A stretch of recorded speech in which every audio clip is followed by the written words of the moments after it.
Otoño del año 336 a.C., y en un pequeño reino del norte de Grecia, un hijo entierra a su padre. Es una de las miles de pequeñas tragedias que suceden a diario en este recóndito lugar llamado planeta Tierra, pero ese hijo no sabe que la historia le está observando, y no puede sospechar que 2300 años después aún se seguiría hablando de él. Tras el asesinato de su padre, su reino se desmorona, los aliados la abandonan y los enemigos se preparan para atacar. Aquel joven de 20 años debe pasar a la acción. Su reinado y la supervivencia a su propio reino están en juego. Lo que casi nadie sospecha era que aquel chaval acabaría sorprendiendo al mundo. Había llegado al trono Alejandro III de Macedonia. Comenzaba a escribirse una leyenda. Hola, soy Daniel al aparato y hoy vamos a continuar hablando de la asombrosa historia de Alejandro Magno. Sus primeros momentos en el poder fueron realmente terribles. Alejandro estaba acosado por numerosos peligros. Muchos recelaban de él, ya que pensaban que estaba detrás de la muerte de su propio padre. Otros conspiraban contra él para tratar de hacerse con el poder a su costa, y muchos otros no creían que fuera a estar a la altura. La última esposa de Filipo, Cleopatra Eurídice, era la sobrina de uno de sus generales más importantes, Átalo, que estaba ya en Asia al frente de un poderoso ejército. Alejandro no se podía fiar de él, ya que con sus numerosos soldados podía intentar rebelarse contra él.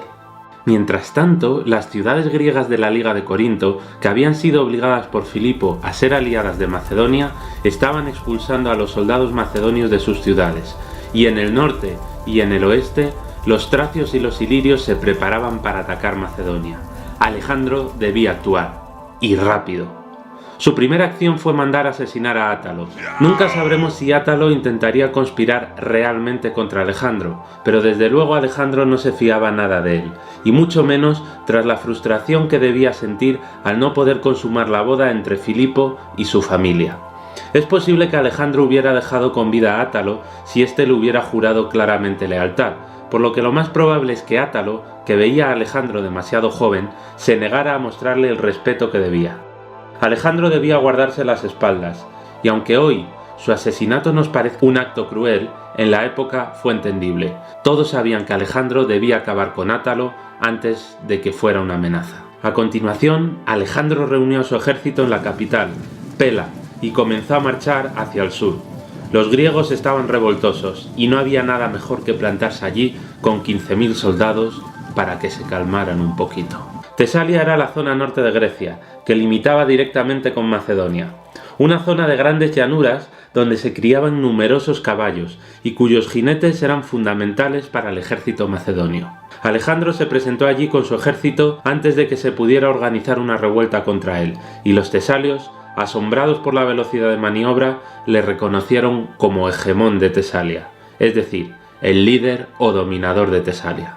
A continuación, Alejandro avanzó hacia el sur, donde en el mítico paso de las Termópilas, las ciudades de Grecia central también le reconocieron su papel de hegemón. Continuó su marcha más hacia el sur, llegando hasta Tebas y Atenas, las dos ciudades más importantes de Grecia, que habían librado una larga guerra contra Macedonia, hasta que Filipo y Alejandro les habían vencido solo 2 años antes, en la batalla de Queronea. Tanto Tebas como Atenas se disculparon por haber expulsado a los soldados macedonios que vigilaban que no se rebelaran, y Alejandro les perdonó. Grecia estaba casi asegurada, solo faltaba garantizar la fidelidad de las últimas ciudades del sur, así que Alejandro marchó con su ejército hasta Corinto, donde en diciembre todas las ciudades del Peloponeso, salvo Esparta, también le reconocieron como hegemón. Las cosas marchaban increíblemente bien. En solo 2 meses había acabado con los enemigos dentro de la corte, como Átalo, y se había asegurado que los griegos no rompieran la alianza con Macedonia. Ahora solo faltaba avanzar hacia el norte, donde los tracios y los ilirios amenazaban con atacar las fronteras. El ejército volvió a Macedonia, y pocos meses después, en primavera del año siguiente, comenzó lo que se conocería como la campaña tracia. Y ahora sí que Alejandro debería mostrar sus capacidades como general. Y bien que lo haría. Pero ¿por qué estos reinos vecinos querrían atacar Macedonia? Pues bien, el momento en el que un rey sucede a otro es una situación muy delicada en cualquier reino. Nunca se sabe si el nuevo rey estará a la altura, si será lo suficientemente bueno para mantener la integridad territorial del reino, e incluso es un momento en el que suelen aparecer algunas rebeliones. En un momento tan delicado, los vecinos, si no se tiene con ellos una buena relación, suelen aprovechar para atacar, ya que es más probable que logren ganancias a costa del nuevo rey. Filipo II, el padre de Alejandro, había sido muy temido, ya que había conseguido expandir las fronteras de Macedonia muchísimo, y nadie sospechaba no solo que Alejandro estaría a la altura, sino que acabaría superando a su propio padre. Alejandro inicia la marcha hacia el norte a través del sur de Tracia, que por suerte no se había rebelado, y al poco de salir de sus territorios debe librar la primera batalla. Sus tropas se encontraban avanzando por un estrecho paso de montaña cuando se encontró frente a él a un ejército tracio bloqueándole el paso. Eran guerreros muy fieros, pero con equipamiento muy ligero, escudos de pequeño tamaño, lanzas y espadas, perfectos para realizar emboscadas o ataques rápidos, pero que difícilmente podían librar una batalla convencional contra un ejército profesional como el de Alejandro. No obstante, los tracios habían puesto un gran número de carros frente a su ejército, como si fuera un parapeto, y esperaban en lo alto del paso de montaña. Alejandro mandó parar y ordenó a sus exploradores que buscaran algún camino para dar la vuelta y poder atacarles por detrás. Pero no lo encontraron. Solo había una opción: atacar de frente. Aquellos carros, situados en primera línea, eran muy sospechosos. Así que Alejandro ordenó que si los lanzaban cuesta abajo, las tropas se movieran hacia los lados para evitarlos, o que si no podían esquivarlos, se tumbaran en el suelo con sus escudos encima para que los carros rodaran por encima de ellos. Y Alejandro ordenó atacar. Era un lugar estrecho, con lo que la superioridad numérica macedonia no podía explotarse al no poder atacarles por los flancos, y además debían atacar cuesta arriba. La peor de las situaciones. En las Termópilas, 300 espartanos habían frenado durante 7 días a decenas de miles de persas en una situación muy parecida. El ataque comenzó. Las tropas marchaban cuesta arriba, y cuando llegaron a escasa distancia, los tracios dejaron caer cuesta abajo hacia el ejército macedonio aquellos carros. Una situación así era brutal. Si aquellos carros impactaban contra el ejército macedonio, herirían o matarían a centenares de soldados y además desorganizarían las filas.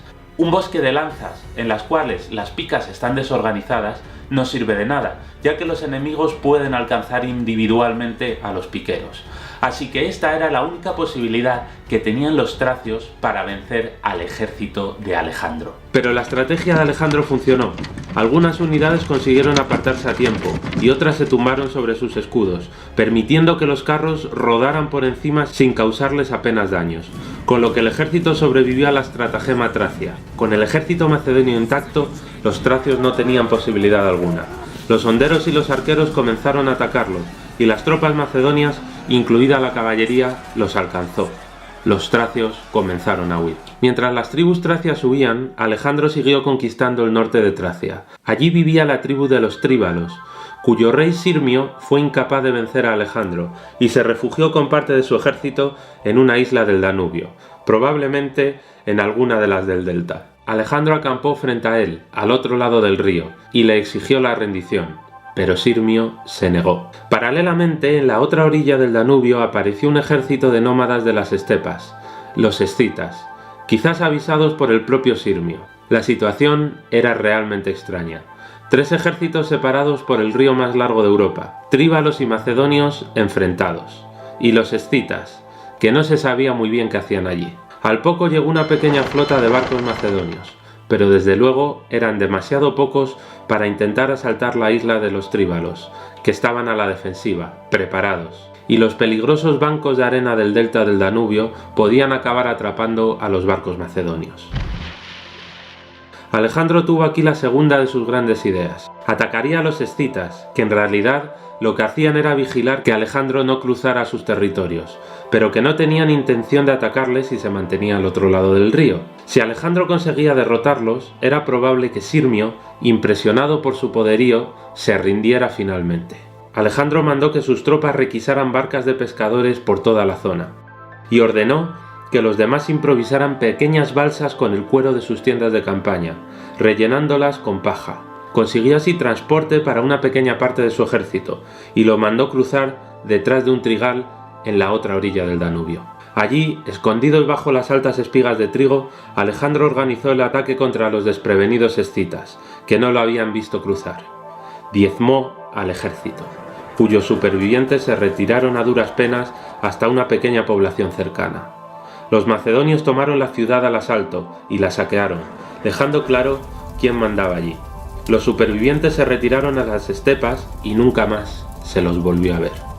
Alejandro volvió hacia el Danubio y el rey Sirmio, acorralado y tras ver lo sucedido con los escitas, se rindió. Y en cascada, el resto de tribus del norte de Tracia enviaron mensajeros para dejar clara su fidelidad a Alejandro. Con 2 impresionantes golpes de mano, Alejandro no solo había asegurado la frontera norte de Macedonia, sino que además la había ampliado. Era el momento de marchar hacia el oeste, donde los ilirios habían comenzado ya a atacar la frontera con Macedonia. Tras asegurar Grecia y el norte, debía cerrar su último desafío. El ejército se puso en marcha de nuevo, y por el camino se reunió con Lángaro, el rey de la tribu de los agrianos, que eran fieles a Macedonia. Alejandro acordó que Lángaro se encargaría de atacar el norte de Iliria, mientras él mismo atacaría el sur. Justo allí, en el sur, el rey de los Dárdanos, uno de los pueblos ilirios, había comenzado a invadir la frontera macedonia. Ante la llegada de Alejandro, los Dárdanos se refugiaron en una ciudad que acababan de conquistar, Pelión, mientras Alejandro comenzó a rodear la ciudad para preparar un asedio.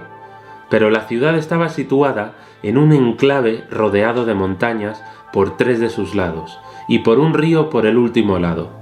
Si aparecía un ejército de rescate ilirio, Alejandro estaría metido dentro de una trampa. Y precisamente eso fue lo que pasó. De repente aparecieron miles de guerreros enemigos en lo alto de las colinas. Alejandro estaba rodeado por 3 de sus 4 lados, y tenía un avispero lleno de ilirios a su lado. Tenía que cruzar el río y salir de aquella trampa lo antes posible. El cruce de un río no es tarea fácil para un ejército. Estamos hablando de que tienen que cruzar decenas de miles de soldados de una manera organizada y por un lugar estrecho. Pero además de esas decenas de miles de soldados, deben cruzar varios centenares o incluso varios miles de animales que llevan provisiones, que llevan tiendas de campaña, que llevan armas de asedio, así como otros centenares e incluso 1 o 2 miles de personas que suelen acompañar a los ejércitos, siendo como una especie de ciudad itinerante que los va siguiendo y que está formada por mercaderes, prostitutas y todo tipo de vendedores que viven de la paga de los soldados del ejército. Todo este volumen de personas debe conseguir cruzar al otro lado, ya que no se puede abandonar el bagaje tras de sí. Abandonar las tiendas de campaña y la comida significa sobrevivir hoy para acabar muriendo mañana. Había que conseguir cruzar al otro lado de una manera ordenada y por un lugar poco profundo por el cual los carros pudieran pasar. Alejandro decidió hacer una muestra de fuerza.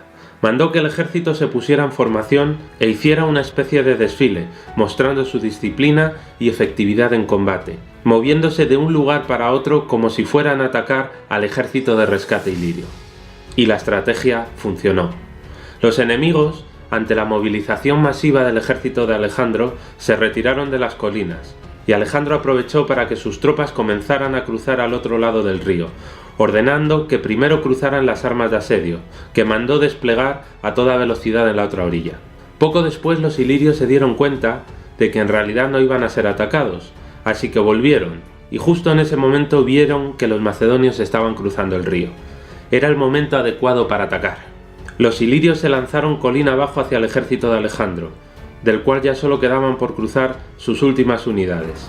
Pero su ejército, protegido por estas unidades, que eran las más experimentadas, y por las catapultas que comenzaron a disparar desde la otra orilla, consiguieron cruzar sin apenas bajas. Alejandro acampó en la otra orilla, mientras el ejército de rescate ilirio hacía lo mismo justo al lado de la ciudad. Justo después, Alejandro envió varios exploradores para espiarlos, y comprobó que los ilirios estaban acampados de mala manera, sin orden, sin centinelas, y que podían ser presa de un ataque sorpresa en cualquier momento. 3 noches después, unos cuantos cientos de soldados macedonios cruzaron el río a la luz de la luna. Se infiltraron en el campamento ilirio y comenzaron a matarlos dentro de sus tiendas, mientras dormían. Cuando finalmente se dieron cuenta y saltó la alarma, cientos de hombres habían muerto, Otras partes del campamento ilirio estaban en llamas, y los supervivientes, horrorizados, comenzaron a huir. Con el ejército de rescate huyendo, los ilirios que estaban dentro de la ciudad escaparon también. Nunca más se volvió a tener noticia de ellos. Alejandro había asegurado el oeste de Macedonia. ¿O no? Pues la verdad es que no. Grecia volvía a dar problemas. La ciudad de Tebas, que ya había dado muestras de rebelarse varios meses atrás, esta vez sí que se había levantado en armas contra Alejandro. Aquella vez se habían calmado cuando Alejandro apareció allí al frente de un ejército de 15.000 soldados. Pero esta vez las cosas no iban a ser tan fáciles. Sin perder un momento, el ejército macedonio marchó hacia Tebas, donde llegó en solo 12 días. A los tebanos no les había dado tiempo ni a prepararse como Dios manda para la guerra. Cuando escucharon que había llegado Alejandro, no pensaban que realmente fuera él. Creían que sería alguno de sus generales, porque Alejandro estaba demasiado lejos como para haber podido llegar tan rápido. Mientras los macedonios atacaban uno de los sectores de las murallas, los tebanos salieron al exterior para hacerles frente, retirando tropas del resto de las defensas. Fue entonces cuando se dieron cuenta de que había partes de la muralla sin proteger, con lo que un grupo de macedonios logró hacerse con el control de una puerta sin vigilancia, permitiendo el paso de las tropas de Alejandro al interior. Mientras los tebanos aún trataban de proteger aquel sector de las murallas desde el exterior, había comenzado un ataque desde dentro. Tebas estaba perdida. La ciudad fue destruida. Sus habitantes, que habían traicionado 2 veces a Alejandro, fueron vendidos como esclavos, y las ciudades vecinas se repartieron sus tierras. Ninguna ciudad griega se volvió a rebelar contra Alejandro. Ya era octubre. Alejandro había tardado justo 1 año en proteger todas las fronteras de Grecia, y se preparaba ahora para concluir el sueño de su padre, conquistar el imperio persa. Allí, en las orillas del Egeo, se mantenía a duras penas un ejército comandado por Parmenio. Era la avanzadilla que su padre había mandado antes de ser asesinado. Tras 6 meses de descanso, el ejército se puso de nuevo en marcha a la primavera siguiente. Una parte caminando hacia Anatolia, y otra pequeña sección, con Alejandro al frente, cruzó en barco para dirigirse a las ruinas de la antigua ciudad de Troya. Allí, Alejandro se encontró con las ruinas de la ciudad, destruida 800 años atrás en la mítica guerra narrada por Homero. Troya era, a esas alturas, una pequeña aldea, pero Alejandro rindió homenaje a los héroes en la tumba de Aquiles. Nos narran los cronistas de la antigüedad que Alejandro, al llegar allí, en la tumba de Aquiles, encontró una armadura y un escudo, y que los intercambió con los suyos propios, llevándose aquella armadura y aquel escudo que llevaban allí 800 años desde tiempo de la guerra de Troya con su propio ejército. Este es un modo que encontraron para unir aquella campaña que había iniciado Alejandro con la historia mítica de Grecia. Pero es totalmente falso. En la cabeza de nadie cabe que 800 años después permanecieran allí a la vista una armadura y un escudo sin que nadie, absolutamente nadie, las hubiera robado. El último homenaje que dieron Alejandro y sus generales a los héroes míticos de Grecia fue correr desnudos alrededor de la tumba de Aquiles. Imaginaos que sois un soldado macedonio de los que ha acompañado a Alejandro allí y estáis de guardia, y de repente te dice tu compañero de guardia: oye, Heliodoro, mira, ¿qué es aquello blanco que brilla al fondo? Tú miras y ves que es el culo de Alejandro, blanco, pero vamos, blanco brillante de no darle la luz del sol. Y ves que Seleuco, Pérdicas, Hefestión empiezan a quitarse toda la ropa y a quedarse ahí en pelotas. Y de repente va Clito el Negro y se quita su armadura, sus atuendos, y de repente se oye ¡pum! Todos se quedan así mirándole y dice Clito el Negro: ¿qué? ¿Es que no sabíais por qué me llaman Clito el Negro? Y entonces tú, que eres uno de aquellos soldados cuya vida depende de las decisiones que vayan a tomar aquel grupo de locos que empieza a dar vueltas desnudo, corriendo alrededor de la tumba de Aquiles, en ese momento es cuando te empiezas a preocupar, y mucho. Y mientras poco después Alejandro se unía al resto de su ejército, que ya había cruzado a Asia, 35.000 soldados persas se aproximaban. Se iba a librar la primera gran batalla de Alejandro. El mundo vería si aquel chaval era un genio o solo un pipiolo con suerte.